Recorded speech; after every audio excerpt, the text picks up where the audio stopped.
to this. Hello, everyone. Welcome to a Nuraldeen podcast episode.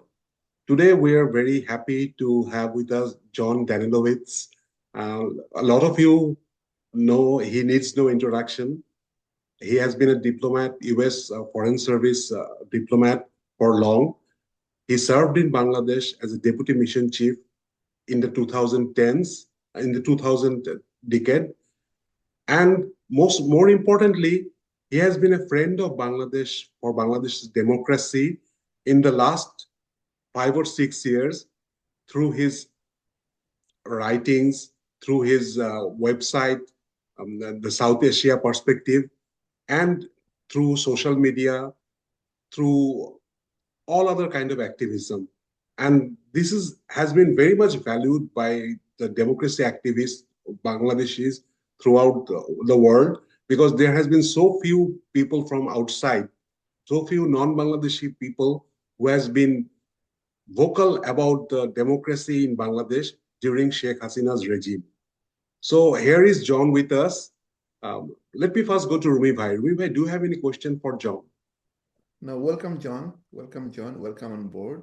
And as Shafiq mentioned, that the most apt introduction to Jon will be he is a friend of the people of Bangladesh, friend of democracy of Bangladesh.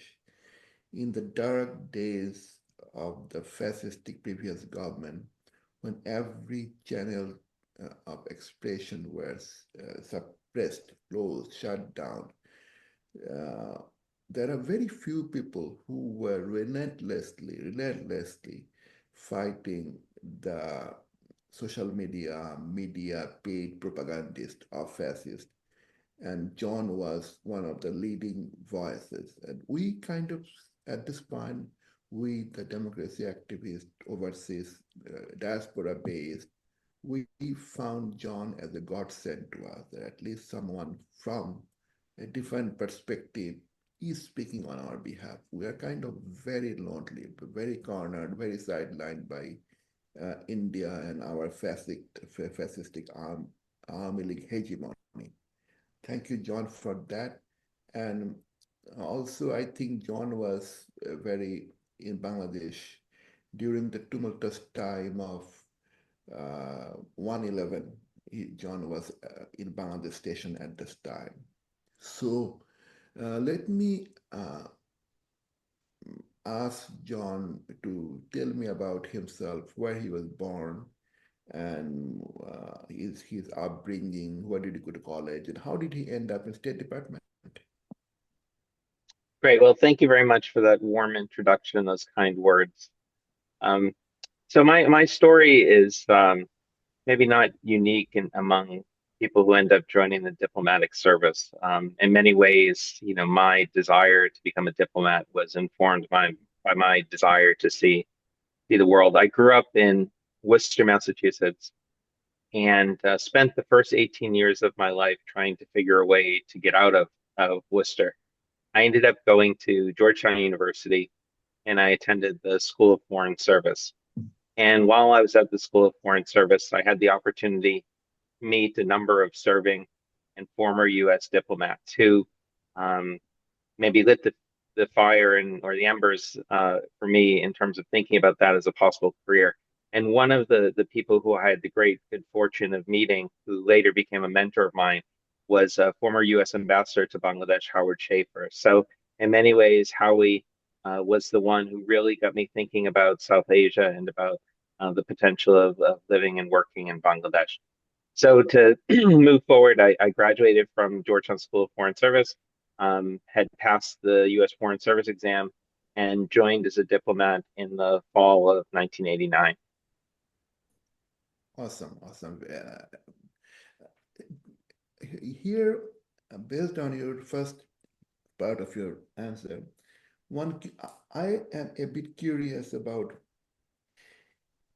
encouraging or introducing our second generation diaspora kids to foreign service. There are hundreds of thousands of our children who are born here. America is their country, and they don't know anything about America. They believe in a USA. But because of our own upbringing, we are very prone to sending them to medical schools or tech schools, but not policy making body. So how do we encourage what should be the selling point to our children to pick up and choose foreign service in the profession? Because first thing I say, I hear from them is that it's more work with much less money. That first answer I get from young people. How do I counter that? Yeah, so one of the things that I've been doing since I retired from the State Department back in 2001 is I've developed a real fascination with genealogy. So I've been doing a lot of work researching my own family story. And since most of my family ended up in the Massachusetts area, I've been able to visit cemeteries to see where they've been buried, to see the houses where they grew up. And my ancestors came from French-speaking Canada, from Poland, from Russia, from Ireland. Some coming as early as the mid 19th century, others, later on. And I'm now a grandfather myself, so I'm also looking to the next generation. And one of the things that this has done for me is it made me understand and realize that, we're all the repositories of the hopes and dreams of previous generations, as we hope our children, our grandchildren will be of ours. And I've often thought that, my great great great grandfather or grandmother never would have dreamed that, that someone in their family lineage would one day be serving the United States as a diplomat. So I think what you're talking about is an experience and a thought which is common to a variety of cultures. In my family, my father was, the first in his family to go to university, and he eventually went to law school and attained great professional success. And in some ways, that provided an opportunity for my siblings and myself to think more broadly. I mean, we didn't have to be the ones who were going to be counted on, for example, to provide financial support, for our parents, our siblings, etc. We had that freedom to kind of chart our own course. For me, early on, a career in public service was something that was appealing, whether it be service in the military or service in the civilian part of the government. I didn't know a lot about the Foreign Service. So again, I was fortunate that I had the opportunity at a young age to interact with US diplomats. One of the most fulfilling positions I had in my career toward the end was to serve as a diplomat in residence for the State Department based here in Massachusetts at Tufts University's Fletcher School. But in that capacity, I had the opportunity to travel throughout New England and do recruiting for the State Department to talk about these opportunities. And one of the things I realized is that there is a great disparity in understanding about what it is that diplomats do, what those opportunities are. So what I would do is encourage anyone who has children or others who they want to encourage to look at this, to find ways to connect with the State Department and the other foreign affairs agencies who have programs, whether they be internships, fellowships, and other experiences to familiarize them with these type of career paths. Working in government is one career path, but there are a variety of ways for a young person to get involved in foreign affairs, whether it's in the private sector, in academia, in government. So I very much appreciate what you're saying. We are fortunate that there are an increasing number of Bangladeshi Americans in the U.S. State Department and the Foreign Service. I had the opportunity to work with many of them, including at our embassy in Dhaka. So I think that that path is already being trod by the younger generation, but there's certainly great opportunities to expand upon that going forward. Absolutely. Thank you, John, for that very insightful work you were doing about your own family genealogy. That is something very interesting that you went to cemeteries, you found them out where they're from. That brings me to a very interesting news I learned about my religion. We came here as first generation American. I'm Muslim American. In the late 19th century, early 20th century, the first wave of Arab Muslim American came to USA. They were in Michigan, Fort Motor, they went to North Dakota, South Dakota. They've been working. An interesting snippet is that after 100 years of residing in America, America, a significant portion of them, they completely even forgot what religion their parents were from. There was a PBS documentary that was talking about the first mosque in America in North Dakota. And the mosque, then they interviewed some lady. She was working for Historical Society over there, and she discovered the mosque. And there finally she discovered this mosque was built by her great grandmother, and she was shocked to know that she belongs to Muslim heritage. Her family was Muslim. She didn't even know. That is how how things happen. So going back to your Bangladesh interest, and when you were first posted in Bangladesh, and tell me about your first cultural shock when you landed in Dhaka airport. Sure. So I mentioned that I had the opportunity to meet Ambassador Schaefer when I was a student at Georgetown, and he was one of my professors. I was pleasantly surprised when I was in my Foreign Service training class that our class mentor was also Ambassador Schaefer. So I had the opportunity then to continue our association. I can't prove it, but to this day, I believe that Ambassador Schaefer had a hand in my first assignment being in Dhaka. So I was assigned to our embassy in Dhaka during our orientation class back in end of 1989, and then spent 6 months in Bangla language training in Washington. My Bangla instructors were both from West Bengal and from Bangladesh, so I had an opportunity to learn about Bengali culture from both sides of the line of partition, and arrived in Dhaka in September of 1990. One of the things that Ambassador Schaefer told us is that when an American diplomat is assigned to Bangladesh, they cry twice. They cry when they get there and they cry when they leave. And that was certainly the case with us. At least we cried when we left. I'm not sure if we cried when we arrived, but I vividly remember that when we arrived at post, it was quite an overwhelming experience, both the arrival in Dhaka, but also the rest stop that we had for our British Airways plane in Bombay at the time. Just getting off the airplane in Bombay was that first introduction to South Asia. But we soon settled in Bangladesh. We were very fortunate that we had a welcoming group of colleagues, both American and Bangladeshi. And I think I benefited at the time of being the junior most and least important diplomat at the US Embassy, because it gave me remarkable freedom to get out there and meet people, both when I worked as a junior political officer and when I worked in the visa section. One of the signal experiences I had during that time was being deployed to Chittagong as the embassy liaison to the joint task force that arrived after the cyclone as a part of 1991.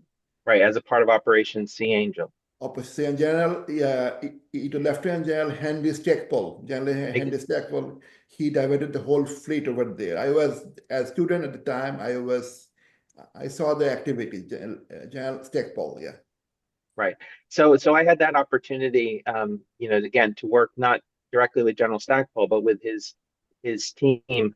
So again, that was a formative experience for me. But I was also there at a historic time.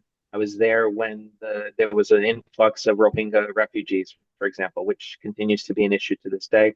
I was there for the end of the Ershad government, for the People Power movement, which led to the restoration of democracy. And since that time, I felt a real affinity with Bangladesh. And one of the things I tell people is that part of my affinity with Bangladesh has to do with my age and Bangladesh's age. I was born in 1967, so I'm a few years older than Bangladesh, but not much. But I think of myself first going to Bangladesh in my 20s. I was young, idealistic, had made a lot of mistakes. I think Bangladesh was in a similar situation. And then over the years, I've grown up. Bangladesh has grown up too. We've gone through harder times and better times. So again, I feel that very close personal attraction. And again, one of the real opportunities I've had is to have relationships and friendships with Bangladeshis that have gone 30 plus years, uh, both during my first tour and then in subsequent assignments. When I returned to Bangladesh in 2007, and then subsequently when I returned in 2012, and when I was working on Bangladesh in the late 90s, there are certain individuals who I've known and have interacted with through this whole stretch of time.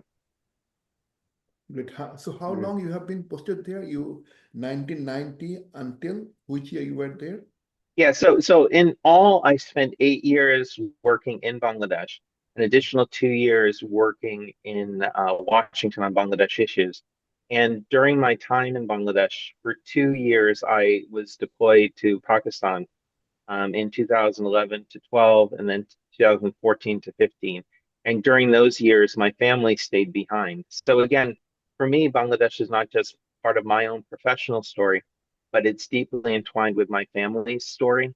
Again, my oldest son was born during my first posting in Bangladesh. My youngest daughter went to Bangladesh when she was 10 years old in fifth grade at the American school and ended up staying for 7 years and graduating from AISD. So just as I have so many fond memories of Bangladesh, so many friends and relationships, the same holds true for my entire family as well. Even my cat was born in Bangladesh and was rescued from Gulshan Lake and is now living a great life here in Auburn, Massachusetts. So Wow, wow, Bangladesh is a theme that runs through all of our stories. wow. Okay. Um, so yeah, John, like, so you have been into like posted in Bangladesh for so long. So Bangladeshi people has like an impression of like about USA. That's like a somewhat like a little bit schizophrenic. Sometimes they say that like Bangladesh is too ignored by because of the all the big powers around us, and sometimes they said Bangladesh is a critical focus of USA. They are always saying different kind of theories, maybe verging on conspiracy theories that how USA is interested in there and that. So you have been to you have been through in foreign service for so long, and I won't ask you about your political persuasion, but like one of the basic question that arises in people's mind is that when a change of administration happens, particularly from a Democrat Party to Republican Party or Republican Party to Democrat Party, does the foreign policy to a country like Bangladesh that's not too important like India or China, or but not so unimportant as if like it doesn't go to the desk. Does the policy change or some kind of policy continuity maintains by the deep state or the foreign policy establishment, whatever you say? Is there a continuity or a change with Sure, change of administration? sure. I think the answer is to some extent both statements are true. Clearly, there have been times where broader geopolitical issues and priorities of administrations have affected Bangladesh relations. This was certainly the case at Bangladesh's birth in 1971. Um, U.S. policy regarding the birth of Bangladesh was heavily influenced by U.S. policy in the Cold War and the desire by the Nixon administration to have an opening with China and the role that Pakistan played in that. So at the beginning, U.S. policy vis-a-vis Bangladesh was not based on what was in the best interest of the people of Bangladesh, but based on broader considerations. And I think to the great credit of diplomats assigned to our mission in Dhaka at the time and in Washington, including Ambassador Schaefer, who was then in a senior position in Washington, there was a recognition that the U.S. was on the wrong side of history. But I think if you look more broadly at U.S. U.S. relationship with Bangladesh from the post 1971 period to the present, there's been a remarkable consistency from the U.S. side. U.S. interests in Bangladesh have been guided by the development of the Bangladeshi people, the increases in prosperity, the increases in social indicators, which have been not solely the result of U.S. actions. I mean, much, if not most of the credit goes to the Bangladeshi people. But there have been a number of partners who have worked closely with Bangladesh, and I think the U.S. is proud to be part of that. For many years, for most of my career, there was a broad bipartisan consensus regarding Bangladesh. Support for Bangladesh was not a Republican issue or a Democratic issue in the United States. Um, I think one of the negative things that's happened in recent years, and I think this is largely driven by the kind of domestic politics in Bangladesh, is that it Bangladesh became a partisan issue in the United States, or people tried to present it as such. And a lot of this has to do with, the role of Professor Mohammed Yunus, who, again, deserves great credit for the work that he's done. He had close relationships with senior people within the US Democratic Party, to include the Clintons. So, in some ways, the previous regime tried to weaponize this, that for their own domestic reasons, they have this narrative of standing up against the United States, focusing on the 1971 issues, focusing on their party's relationship with the then Soviet Union. And they've tried to present themselves as again, standing up to the United States and standing up to this establishment. And in most recent times, you've now seen this, including with the most recent election, which I'm sure we'll talk about, this narrative of trying to divide the American political establishment, left and right, into pro and anti-Bangladesh, or again, pro and anti-India. And I think ultimately this is a mistake for all involved. And my hope is that we get back to a situation in which there is this broad bipartisan consensus. The good news, and I think a positive force, is that Bangladesh still has so many friends in the United States. All of us who've served at the embassy in Dhaka, people who've had other experiences, whether it be through Peace Corps, their work in international organizations or the non-governmental sector. There are a lot of people who have positive associations with Bangladesh. And again, something I'm sure we'll talk more about is the increasing maturity and I think positive contribution of the Bangladeshi diaspora, both here in the United States and in strengthening these ties back home. So I think there's a lot of positive forces we can build upon, but we can't ignore that in these past few years, the relationship with the United States has become politicized to, again, in my view, the benefit of neither country. Okay. So Thank you very much. when Professor Yunus was in New York in UNGA session, there was a big reception for him by something called Friends of Bangladesh. So I wanted to know more about who are the Friends of Bangladesh. Usually they used to be called as the Friends of Professor Yunus. They were the group. And as far as I know, these are very powerful people in USA, top celebrities, businessmen, CEOs, politicians. And I feel that group has significant bipartisanship. That is a bipartisan group, the Friends of Yunus, now they call Friends of Bangladesh. So although Yunus has friendship, he nurtured friendship with Clintons, but that doesn't mean he doesn't have, his friendship is not bipartisan. That is my understanding. Am I wrong? No, I think you're absolutely right. Again, I wouldn't want to give the impression that Professor Yunus's primary or sole support in the United States is from the Clinton family. I think there's a broad base, and this is testified to by the honors that he's been given, whether it be by President Obama, by the United States Congress. There's great work that the Grameen Foundation has done in the United States. Grameen America itself is a real success story, applying some of the principles of microcredit in inner cities and areas in the United States. Again, President Clinton deserves credit for inviting Professor Yunus to establish these first Grameen America branches in Arkansas. But the model has gone much beyond that. There are a number of universities in the United States that study what Grameen has done and who have invited Professor Yunus, have established their own Yunus centers. And And I think, as you rightly point out, the Friends of Eunice, who were motivated, I think, by their concern, their justified concern for Professor Eunice during the Hasina regime in which he was persecuted as well as prosecuted. These individuals self-organized into a group to try to encourage the United States government and others to support Professor Eunice.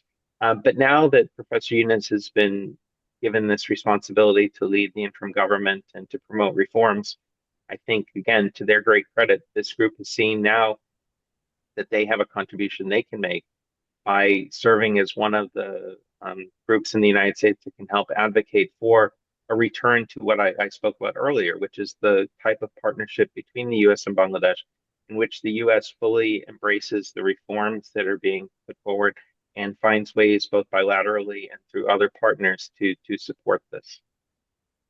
Excellent, thank you.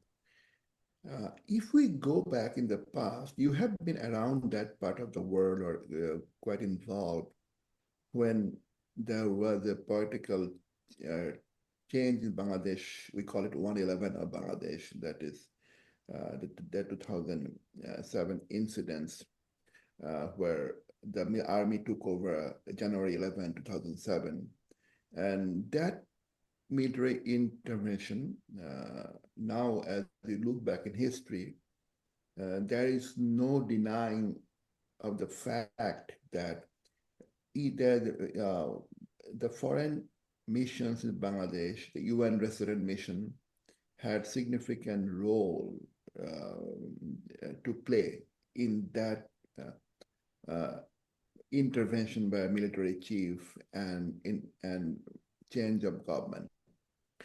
How much you are informed about the event of those times, and how true are the involvements of UN resident mission chief Renata de Toclair and other people that Tuesday group, the USA, UK, other embassies formed to discuss Bangladesh? Can you shed some light about that time, if you recall, and if you are free to talk about that? Some of them may be classified, some of them maybe you cannot talk, we know that. Sure.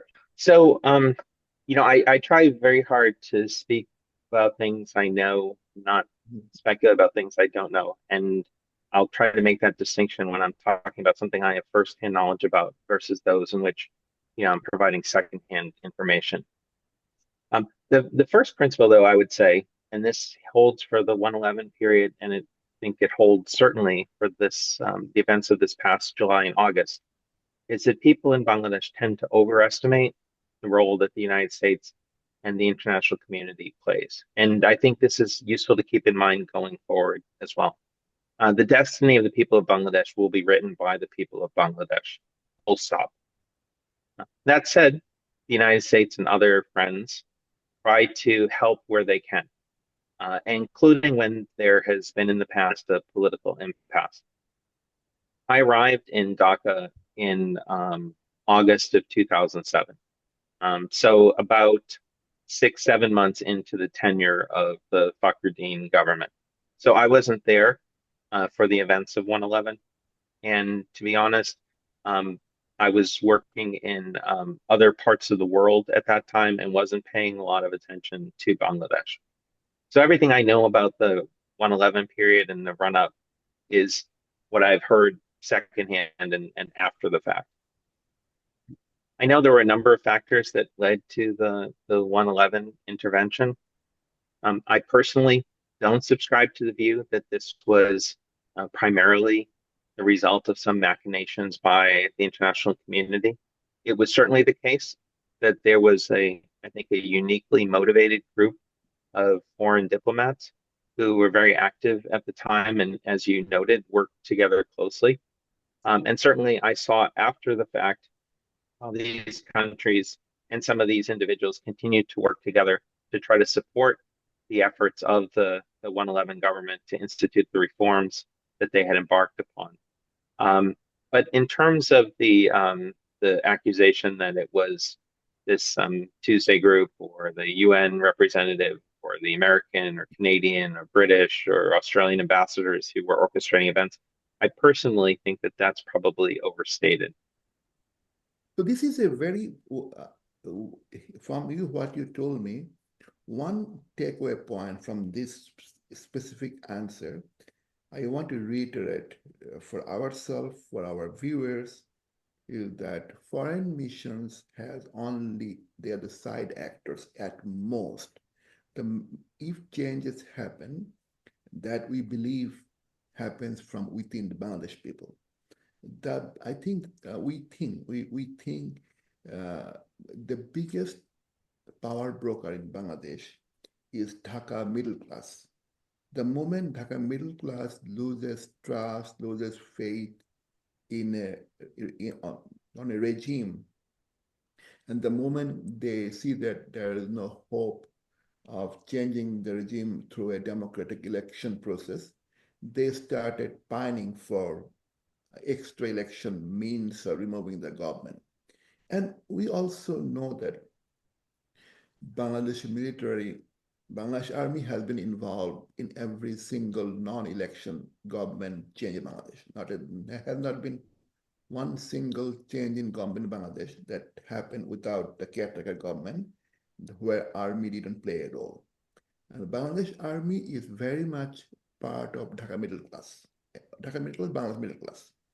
If any regime loses Bangladesh middle class, they lose the officials of Bangladesh army, they lose it.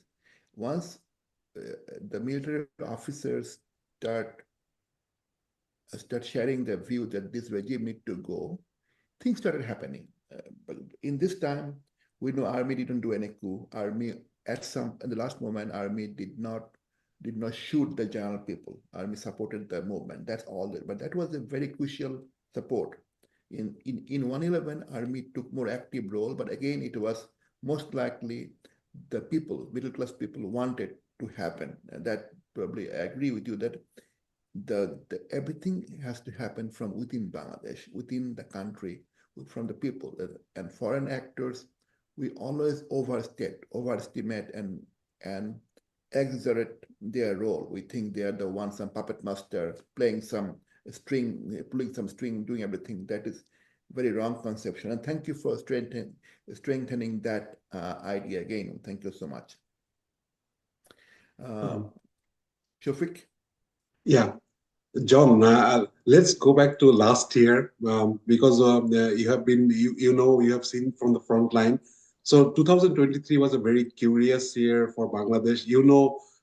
Throughout the year, the main talk was between the coming election, and the tussle between India and USA regarding pressurizing Hasina regime about holding a fair election.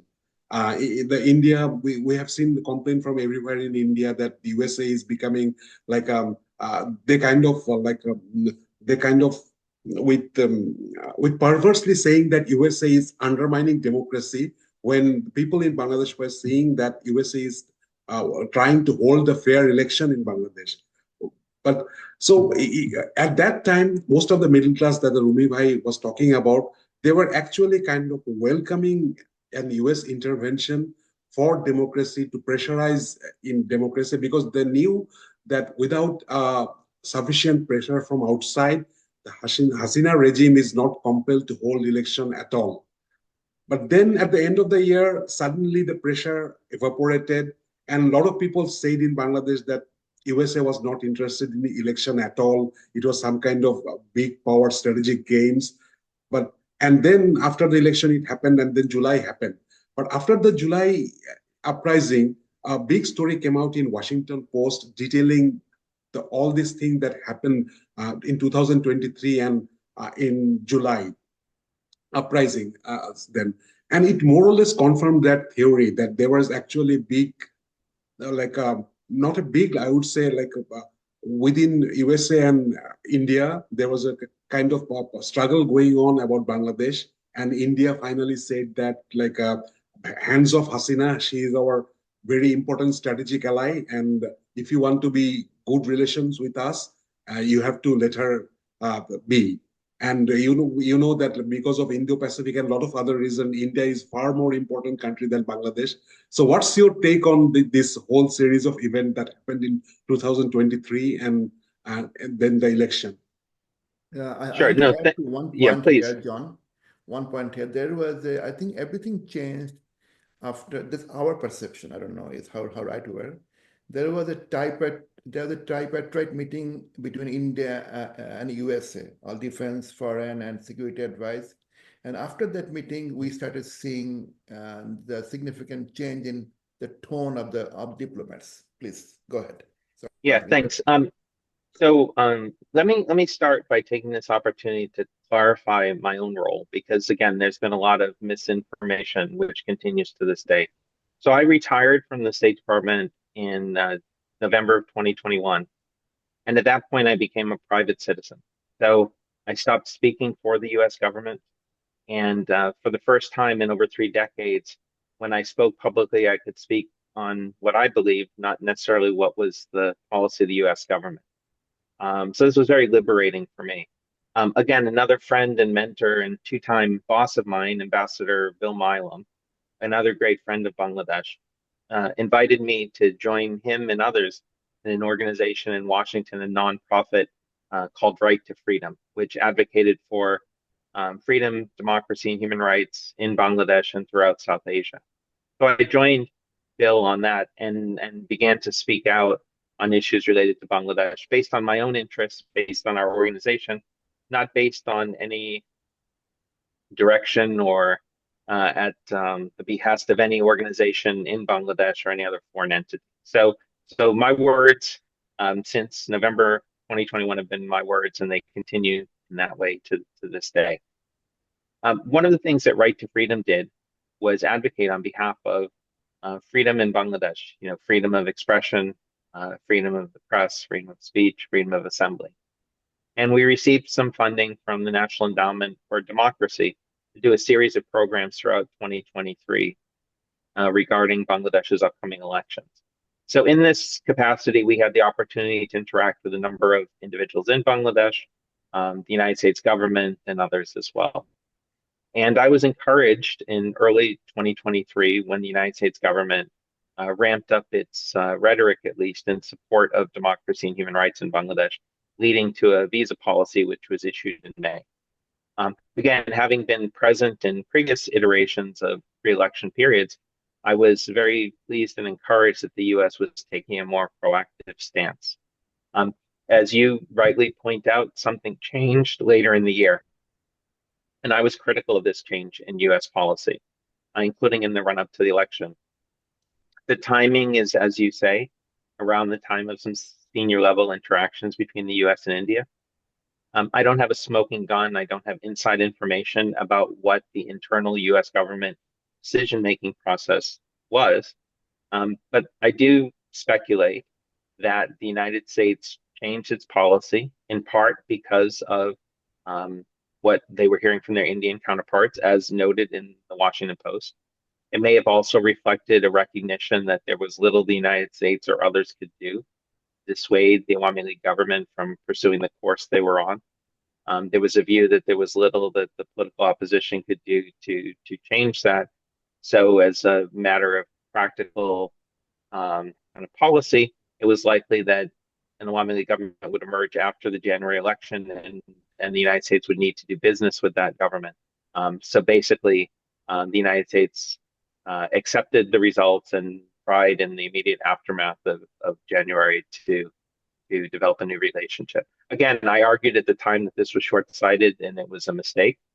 But I think that is how I see how things developed up to that time. And looking forward, all of that leads me to believe that the United States government was taken by surprise, as many were, when the events of July and August unfolded. So any suggestion that the events of July and August were the result of some U.S. Prompted regime change strategy, to me is just, on the face of it, patently absurd, because from my own interactions with U.S. government officials, it was pretty clear to me that they were trying to figure out what was going on just as much as the rest of us were. Yeah. Yes, there's another schizophrenia in in among the countries like Bangladesh, that the one certain thing that the USA is all powerful, like they are behind like every kind of things that happen in these countries, and another time saying that USA is like a paper tiger, it cannot do anything. So this binary kind of thinking. Um, but on a related to like a broader policy perspective thing, yeah, you are rightly saying that for the people of Bangladesh, they are the main architect of their political development. Like influence doesn't matter that much that we speculate. But still, for a country like Bangladesh that is surrounded by big powers, it always pays to have a good friend abroad, like a good friend at a distance. So. Um, Regarding US interventions in third world countries, that there's a huge worldwide ambivalence about it. For most of the countries, they say that USA is too interventionist, like because of Middle East and other part, and it has become a lot of grief to many parts of the world. But for many other parts of the world, like US intervention has been good, that they brought democracy or economic development in other parts. You may have heard a saying in Bangladesh, in that that if USA is your friend, then you don't need enemies. People say it like that, but we know that that's kind of the talk that puts US in enemy.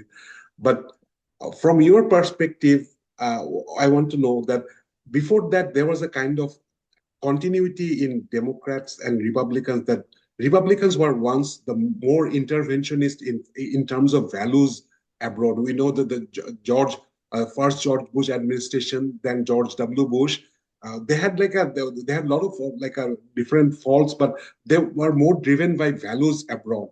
Like they talked about democracy and intervention abroad, and later we saw that the Democrat administration of Barack Obama, Biden, they also took up that mantle of promoting democracy abroad.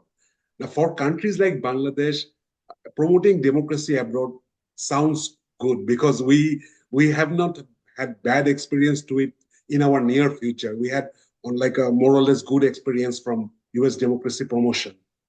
So, but Trump administration is very different. They are plainly an isolationist policy, isolationist administration, probably. At least they are saying that way. So, how do you see that?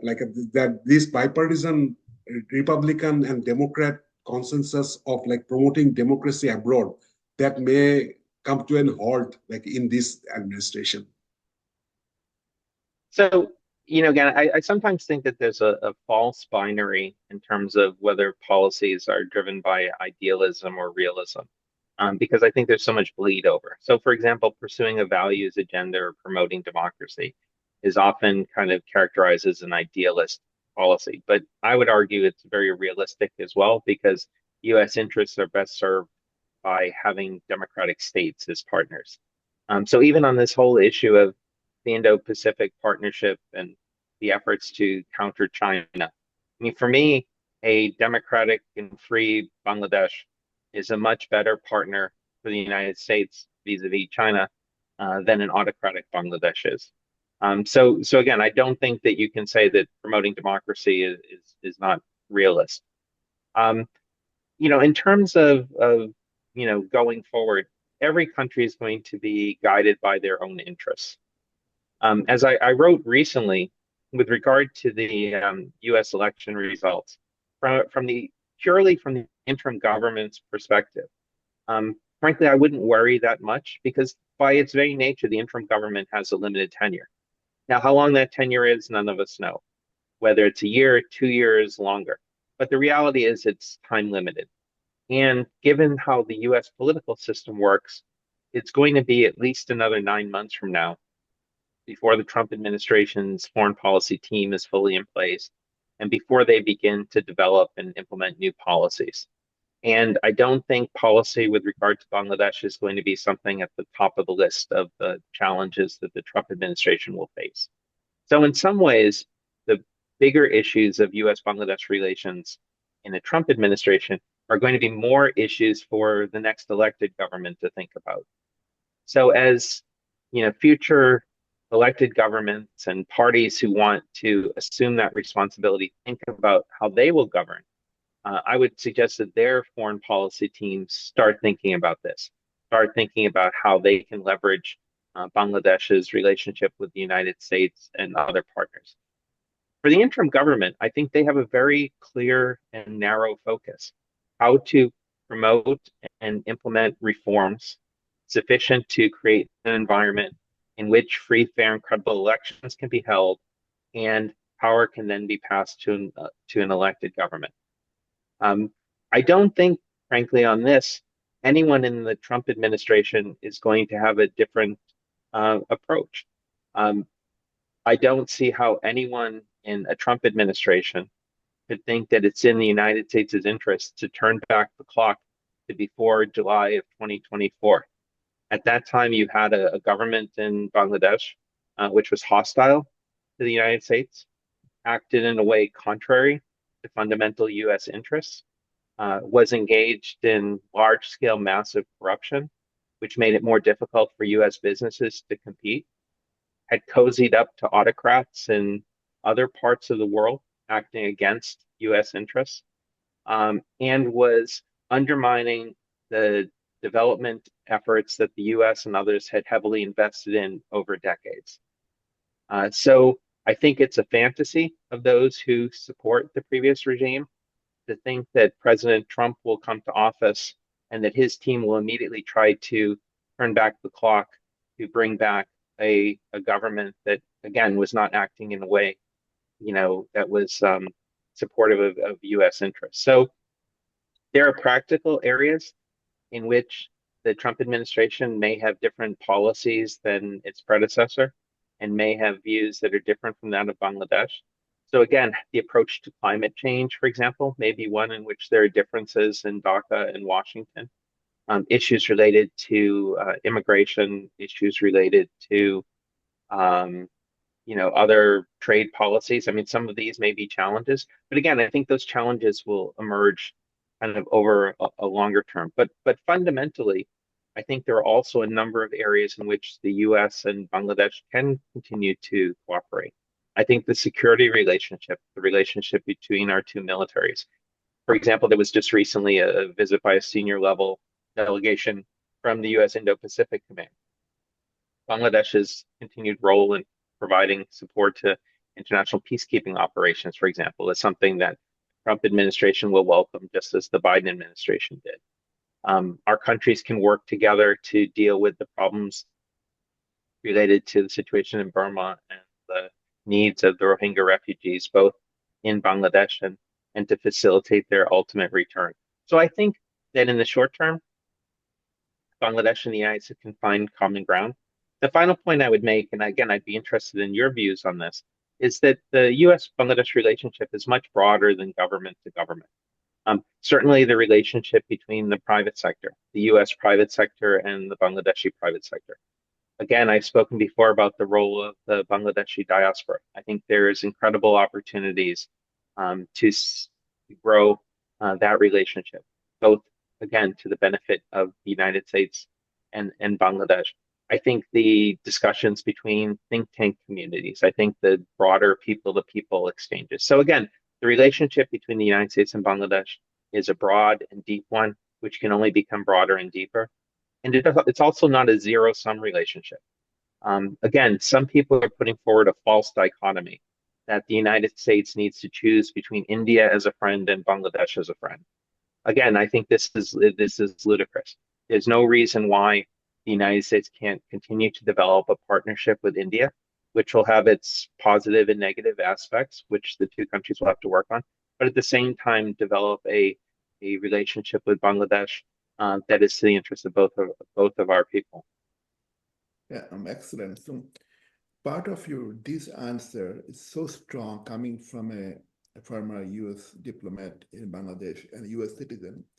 It is a very pertinent and very strong answer that why it doesn't make any sense to anticipate any major change in US policy towards Bangladesh. Why USA will turn the clock back to a regime or to a status quo which was openly hostile to USA, which was autocratic, which was uh, hobnobbing with people who were not friendly to USA, like Russia, China, those kind of stuff. So very strong statement you have made here. And one point we always see when the influence, the friendship between US and Bangladesh, US is superpower. Also, the friendship between Bangladesh, China, Bangladesh, Russia, Bangladesh, any other countries.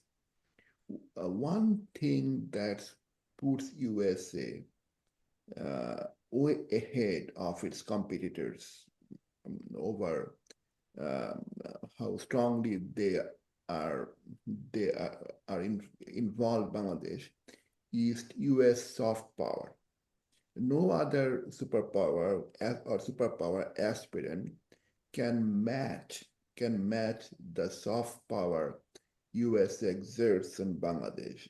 I mentioned earlier when you were a diplomat, the Operation Sea Angel happened. The third and fifth main expeditionary force, 7,000 to 14,000, the fifth fleet, they moved rapidly. And this is one of the examples, not only for Bangladesh, for US military history, that how US, US defense budget can be used for this kind of soft power, muscle wrenching, and see what USA can do, which other countries cannot do. And plus all the scholarships, stipends, Fulbright, everything has, most of the Bangladesh top leadership, historically, admin leadership, foreign service leadership, they have been Fulbright scholars, university teachers. So Fulbright has played a major role for Bangladeshis in Bangladesh. That is, there is no such comparison. Russia used to have something, but nothing matches Fulbright's effect on Bangladesh, you know. So you mentioned about diaspora involvement in all sorts of activities, business venture, and also political pressure groups. There are few aspects how diaspora can get involved, can help promote US business. We are also American citizens. We are loyal to America. We also look after Americans' interest. At the same time, we love our country, our land of Bangladesh. How diaspora can involve US business interests in Bangladesh, number one, we can improve. And also how we can increase or help enlarge, broaden the Bangladesh caucus in US Congress. These are all great questions. And there have been several attempts in the past to mobilize the diaspora community, which have had varying degrees of success. One of, I think, the things which has been a hindrance to this has been some of the polarization, frankly, within the community.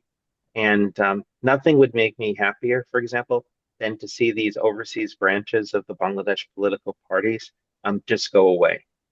As you mentioned, the Bangladeshi diaspora in the United States has every right and responsibility to be fully involved in the US political process, to join political parties, to support campaigns and candidates, to petition members of Congress and the executive branch, just as members of every other community have. But again, my forefathers came from a variety of different countries. The last thing I would ever think about would be joining an overseas branch of a political party in Poland to advance some Polish government interests in the United States. My political activity is through the US political system, and I think the same should hold true of the Bangladeshi community. Certainly, the role of remittances in Bangladesh's economy is incredibly important. Again, the opportunities in the business community, for example, in the IT sector, just to choose one, there's huge opportunities, I think, for the Bangladeshi diaspora to contribute. There have been a lot of interactions in the humanitarian field, whether it be in medicine or in other areas where people lend their talents and expertise. As you mentioned, education and cultural exchanges are critically important. I think one of the goals should be to increase understanding about Bangladesh within the United States. Many universities and think tanks have programs that focus on South Asia, but as you well know, these are overwhelmingly focused on India. How many universities have real programs or courses or scholars who know a lot about Bangladesh and who can speak knowledgeably about the events there? And vice versa. Study of the United States in Bangladesh. I mean, there's opportunities for that kind of reciprocal exchange of Fulbright. Longer term, I'd love to see, Peace Corps get involved again in Bangladesh. And there's no reason why members of the Bangladeshi American community, these young people, couldn't serve as Peace Corps volunteers from the United States back in Bangladesh.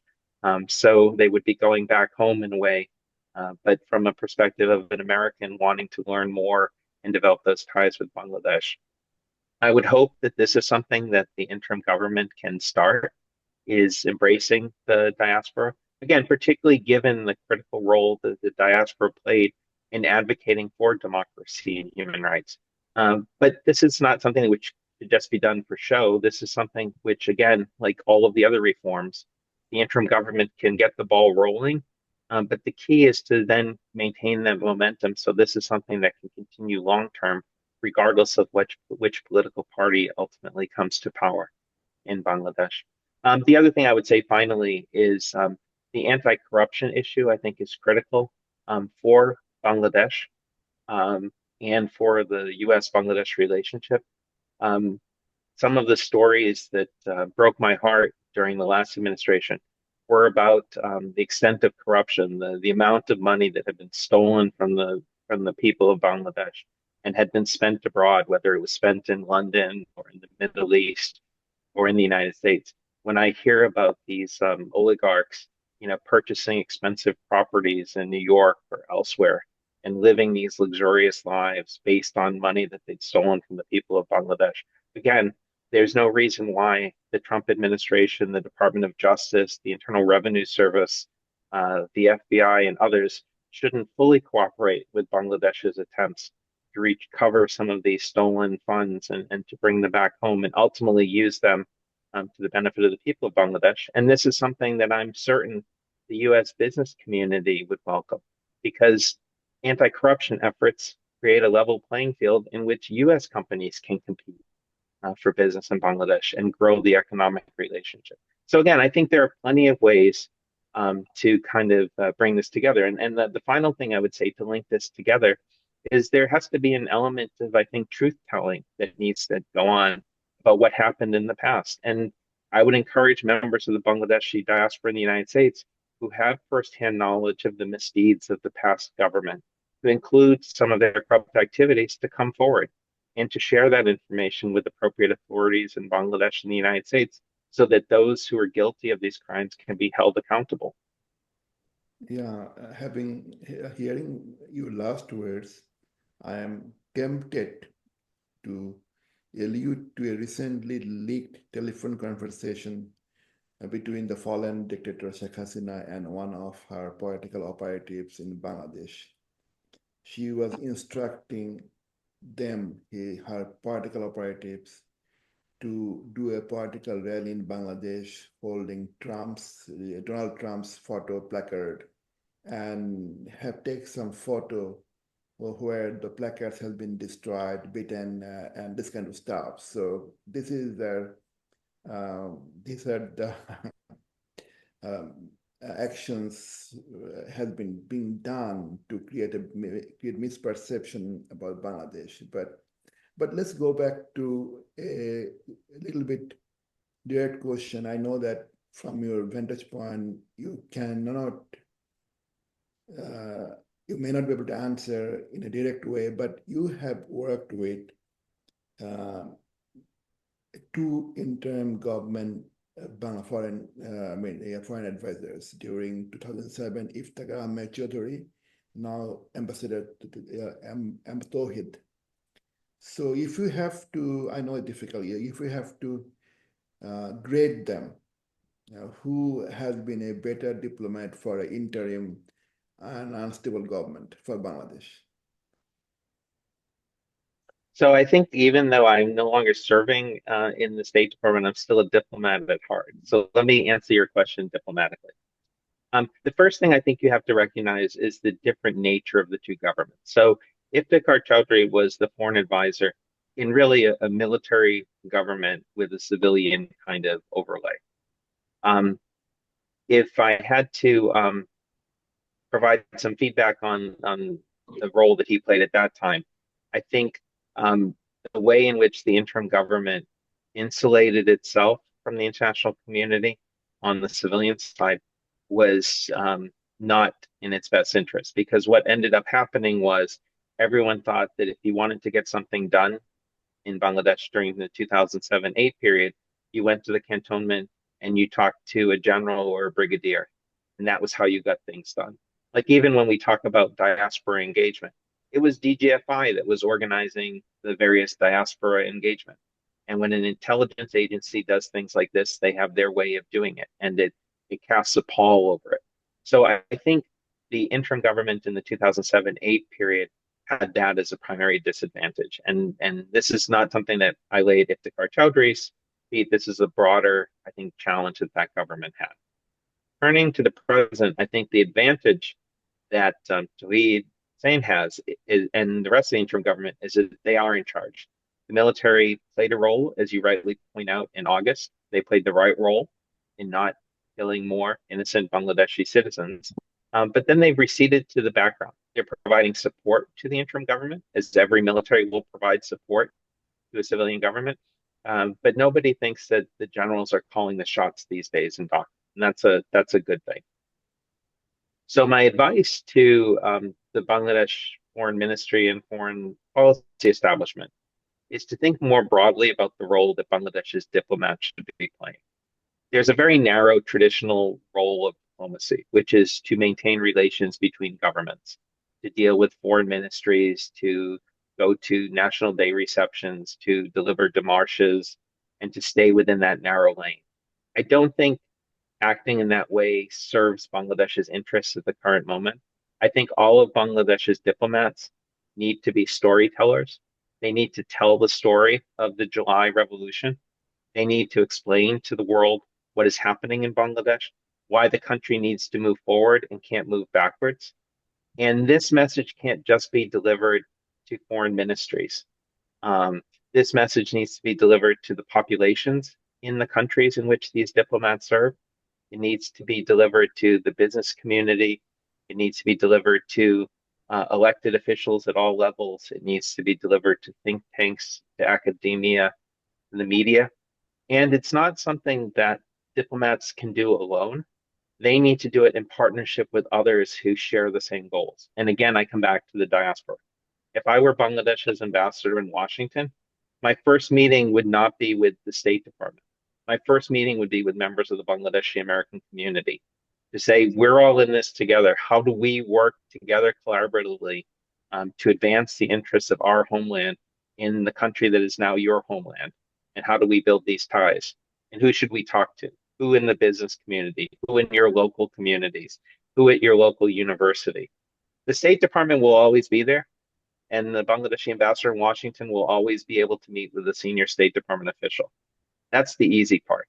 The harder part is to do what I've said. And this goes true for everyone else at the Bangladesh embassy and everyone at the Bangladesh consulates in the United States. Hopefully, they will feel the freedom to do this without the fear that somebody is looking over their shoulder, again, from the local branch of one of the Bangladeshi political parties or some relative of a senior political leader in Dhaka, so that a diplomat feels, if I don't say something exactly the way that the party line is, I'm going to be punished or I'm going to be recalled.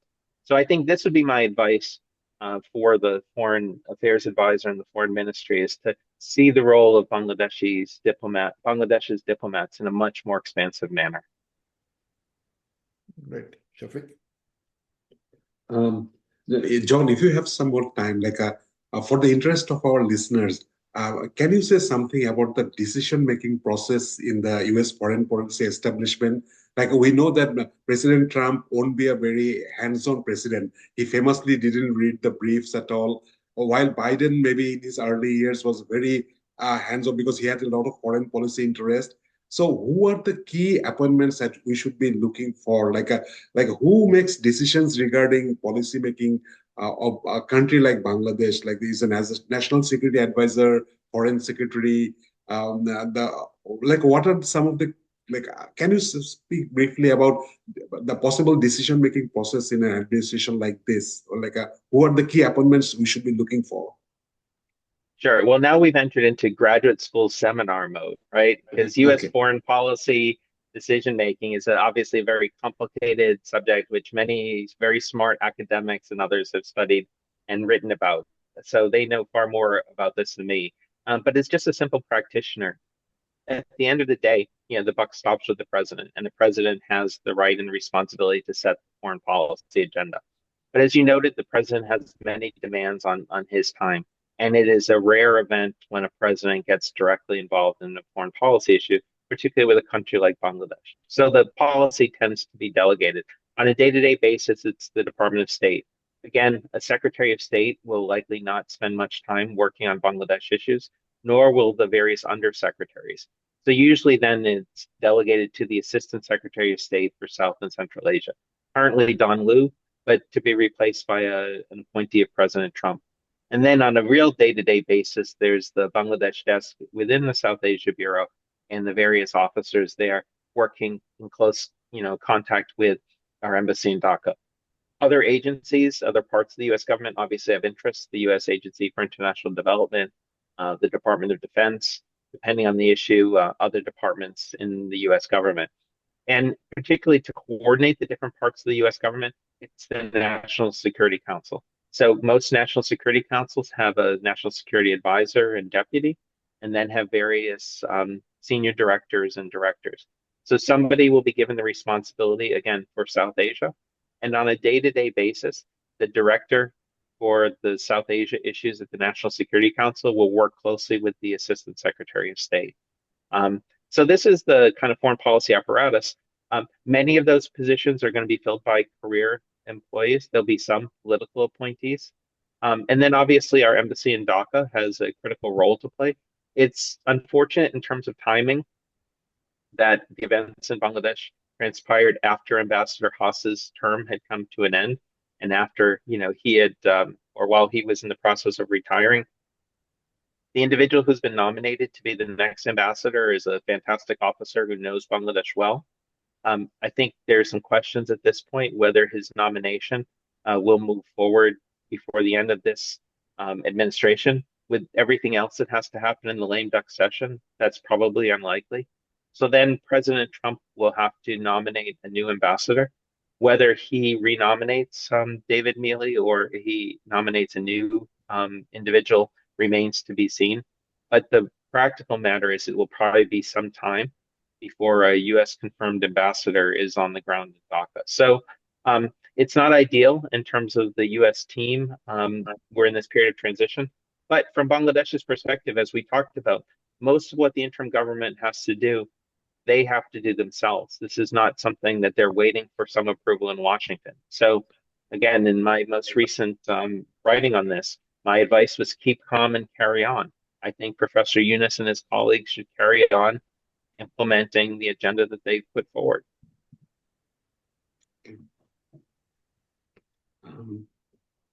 Rui, do you have any questions? So, John, currently you are the editor-at-large of a foreign policy news website magazine. Can you tell us more about that? Sure. So again, I mentioned Right to Freedom, which is a nonprofit group that I've been involved with. As we thought about how to influence or the policy dialogue, we thought about our communication strategy. For a variety of reasons, we thought that the best way to do this would be to set up a separate entity. So a number of us involved with Right to Freedom separately set up this news magazine, which is very much, in startup mode. We are trying to publish on a quarterly basis. And really what we're trying to do is provide a platform for individuals throughout South Asia, in the United States, who focus on the region to share their perspectives.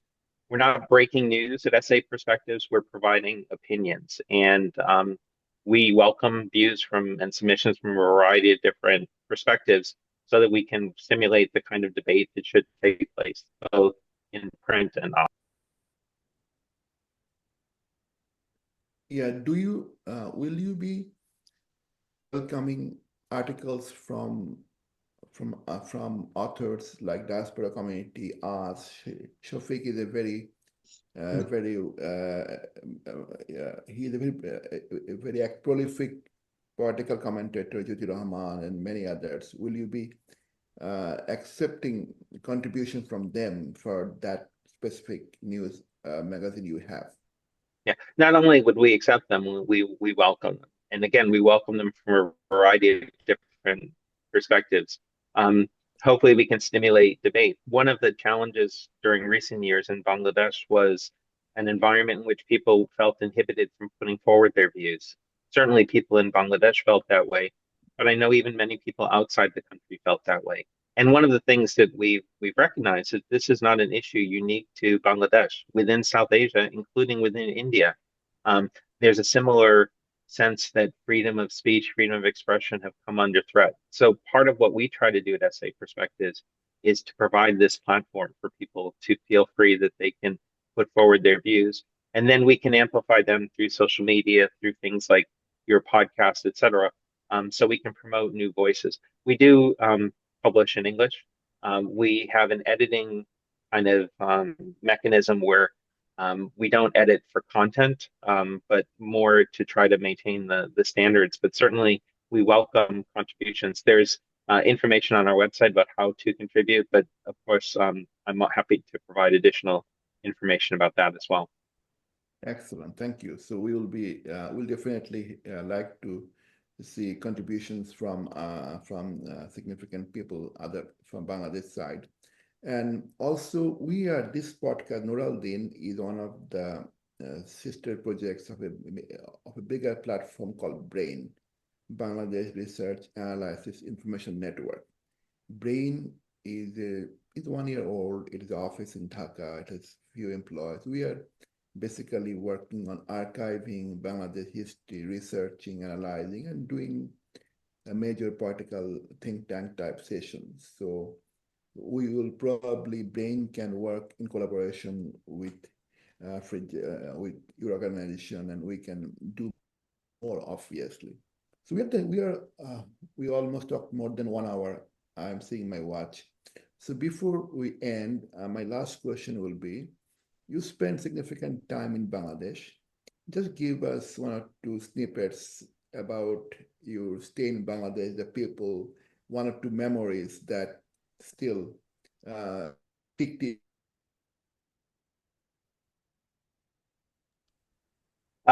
Yeah, so there's so many memories. Again, people say often it's the kind of other senses that jog memory. So it's the sights and smells and tastes of Bangladesh. So I developed quite an affection for Bangladeshi food during my time. And that's one of the things I miss the most about not being in Dhaka. So I'm always open to recommendations on where to get good Bangladeshi food. Probably the most meaningful time in my career was my contribution during U.S. cyclone relief operations, as I mentioned, in Chittagong during Operation Sea Angel. But by a twist of fate, I had returned to Bangladesh in the 2007-8 period when another cyclone hit, the Cyclone Sidr. And the U.S. launched a second relief operation, Operation Sea Angel 2. So at that time, I was in a more senior position at our embassy in Dhaka. So again, the opportunity to participate both on the ground level and in the senior level was a unique one. And then just finally, it's really about the relationships and the friendships. I served around the world during my 30-year career, but there's no place where I experienced the warmth and hospitality more than Bangladesh. And frankly, part of what's motivated my own activism is not that anyone is paying me for anything that I do, but it's because of the real impact these issues have on the lives of Bangladeshi people. And in the worst cases, some of those who were the victims of the previous regime were people who were and are close friends of mine. And, I'm haunted by the memories of, what they and their families had to endure. So, when I think about whether investing my time at this stage of my life is worth it, all I have to do is think about those, who suffered greatly during that regime, and to do my small part to ensure that that never again is allowed to happen in Bangladesh. Thank you, John, John. may I just know that what are some of the Bangladeshi foods that you like most? No, our food is very different to the palate to North Americans. Yeah, well, again, I don't have very refined tastes. I mean, I'm a very simple person. So some khichdi is great. Oh, And okay. I Same miss here. the months in the months of December. I miss having kachi biryani every night at some wedding celebration. So, and I Yeah. and I have to confess, I have a bit of a sweet tooth, Mm. and mishti doi was one of my favorites. My only complaint is that over the years, as my time in Bangladesh expanded, so did my waistline, because Bangladeshis are the best hosts in the world, and I realized that the way to be the best guest is just to eat everything that was offered. So that is the one piece of my Bangladesh experience, which probably I haven't been able to shake, is again the kilos I added during my time, being hosted in Bangladesh. Yeah, Bangladeshi women, folk, especially women, they express their love to someone, guest or honor person, by feeding them. So food is their way of expressing love to somebody. That is a very strong expression tool of expressing love. So thank you, John. It was very illuminating, very interesting conversation with you. Thank you for joining us, giving your valuable weekend morning with us, and we hope to again host you in the future as new news breaks, new things happen, and we'll stay in touch with you uh, as a partner with Brain and also as a part of your platform. And again, thank you for spending your morning with us. Good luck. It's been my pleasure, and abar দেখা হবে. আবার Thank দেখা হবে. you. Okay. Thank you.